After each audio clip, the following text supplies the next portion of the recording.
বিসমিল্লাহির রহমানির রহিম। আসসালামু আলাইকুম। শুভ সকাল। কেমন আছেন আমার প্রিয় বন্ধুরা?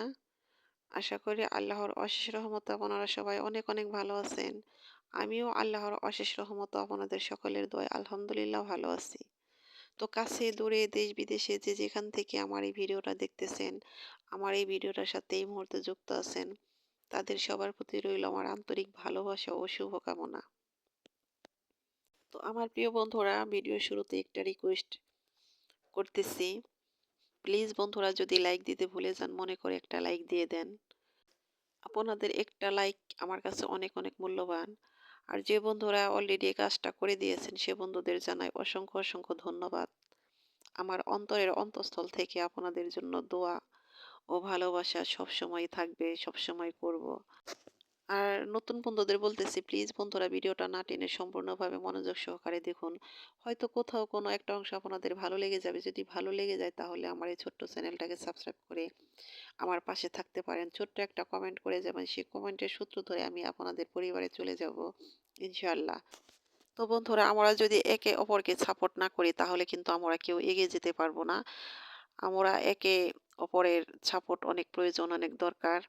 কারণ আমাদের সবাইকে সবার প্রয়োজন।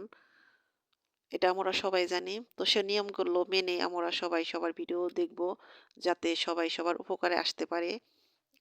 ভিডিওটা দেখলে যেন সবার উপকারে হয় সেভাবে আমরা সেই নিয়মগুলো মেনে ভিডিওগুলো দেখব ইনশাআল্লাহ। তো অনেক সকাল থেকে আমি ভিডিওটা শুরু করি প্রতিদিনই, কিন্তু ইদানিং যে শীত পড়েছে, শীতের কারণে অত সকাল থেকে ভিডিওটা করা হয় না। অনেক বেলা হয়ে যায়। অনেক বেলা করে আমি এখন ঘুম থেকে উঠি, সকালে নামাজ পড়ে আবার শুয়ে পড়ি। দেখা যায় শীত এবার আমাকে অনেক কাবু করে ফেলেছে, কারণ শীত সহ্য হইতেছে না। জানি না আসলে শীত বেশি পড়েছে না আমার শরীরে শীত বেশি লাগে, বুঝতেছি না। তো আমি গরমে অনেক কাহিল হয়ে যায়, কিন্তু শীতকে আমি জয় করতে পারি। শীত আমাকে অতটা ঘায়েল করতে পারে না। কিন্তু এবার আমি শীতে ঘায়েল হয়ে গেছি, জানি না, হয়তো আসলেই অনেক শীত পড়েছে। ইদানিং কয়েকটা বছর ধরে মনে হয় যে এরকম শীত পড়ে না। তো কার কোন জেলায় কিরকম শীত পড়তেছে জানি না। তো সারা বাংলাদেশেই হয়তো এরকম শীত পড়তেছে। খবরে যতটুকু দেখতে পারতেছি। তো এই তো সকালবেলা উঠে বাসি কাজগুলো সেরেছি। তো সেগুলো আর আমি সবকিছু আপনাদের সাথে শেয়ার করিনি। তো আমার ছেলে তো এই তো র‍্যাকেট খেলে চলে এসেছে। আমার কাজগুলো করা শেষ হয়ে গেছে। এখন আমি সকালে হালকা পাতলা নাস্তা করে নিয়েছি। এখন দুপুরে রান্না করার জন্য রেডি হয়েছি। তো আমার গাছে যে লাউ ছিল সে লাউ, ছিম সেগুলো তুলে নিলাম। লাউ শাক ছিঁড়লাম, ওটা হলো আমার যাকে দিয়ে দিলাম। আমার যা শাক রান্না করবে ওকে কেটে দিয়ে দিলাম। আর সিমগুলো আমি অফ ক্যামেরায় তুলে নিয়েছি। তো সিম ভাজি করবো, আর হলে মাছ দিয়ে লাউ রান্না করব।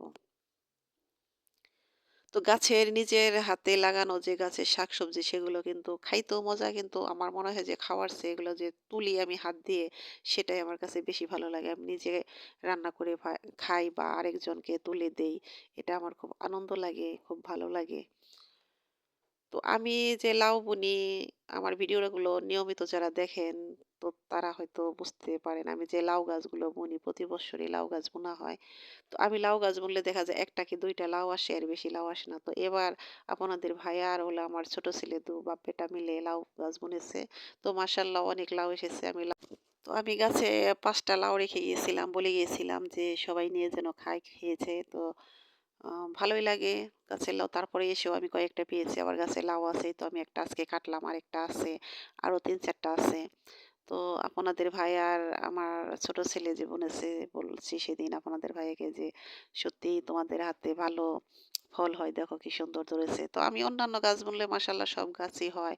কিন্তু লাউ গাছ হয়, শাক হয় অনেক, কিন্তু হইলো লাউ ধরে না। তো লাউ না ধরলেও দেখা যায় যে শাক খাওয়া যায়। লাউ শাক খাইতেও কিন্তু খুব মজা, বেশ মজা লাগে। তো লাউ না আসুক শাক খেতে পেরেছি। তো এবার লাউও খাইতেছি, শাকও খাইতেছি। তো এই তো কথায় কথায় আমার রান্নাটা প্রায় শেষের দিকে। আমি মাছগুলো ভেজে নিয়েছি। এবার লাউ রান্না করব। তো আমার ধনিয়া পাতা নেই। ধনিয়া পাতা তো আনাই হয় নাই। মামার বাড়ি থেকে আসার পর কোনো বাজারঘাটি করা হয় নাই। যা বাড়িতে ঘরে ফ্রিজে ছিল, গাছে যে সবজি ছিল সেগুলো দিয়ে চলতেছে। বাড়িতে তো লোকও কম। সবজি খিচুড়ি খাইতে চাইতেছি। সে সবজি খিচুড়ি খাইতে পারতেছি না, সবজি নাই।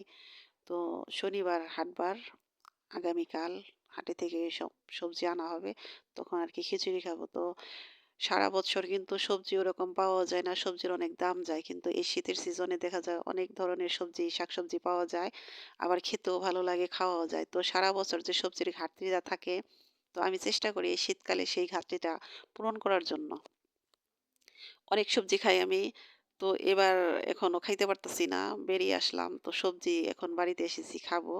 তো বাড়িতে যদি কিনা পুরুষ মানুষ না থাকে তাহলে কিন্তু ওভাবে বাজারঘাট হয় না। তো আপনাদের ভাইয়া যদি বাড়িতে থাকতো দেখা যেত সবজি আর সবজি। তো সে এখন বাড়িতে নেই।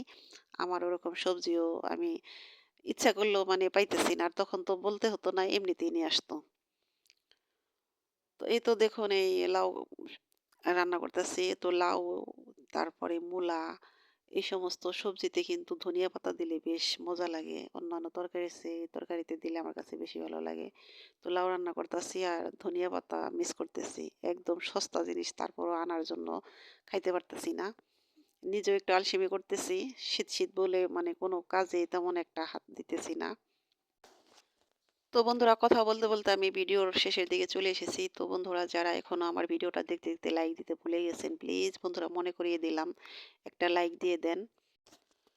তো বন্ধুরা, আমি কথা ও কাজে অতটা পারদর্শী নই। হয়তো আমার কথা ও কাজে অনেক ভুল আছে। সে ভুলগুলো প্লিজ ক্ষমা সুন্দর দৃষ্টিতে দেখবেন। আমার আর আমার পরিবারের জন্য আপনারা সবাই দোয়া করবেন। আমার পরিবারকে নিয়ে আমি যেন শান্তিময় জীবনযাপন করতে পারি, মানসিক শান্তি নিয়ে যেন বেঁচে থাকতে পারি। আর আপনাদের জন্য দোয়া করি আপনারা সবাই ভালো থাকেন, সুখে থাকেন। আপনাদের পরিবার নিয়ে যেন শান্তিময় জীবনযাপন করতে পারেন। মানসিক শান্তি নিয়ে বেঁচে থাকুন। তো এই আশা, এই দোয়া সবসময় আমার অন্তরের অন্তঃস্থল থেকে করি। তো আপনারা সবাই ভালো থাকেন, সুস্থ থাকেন। আল্লাহ হাফিজ। আসসালামু আলাইকুম।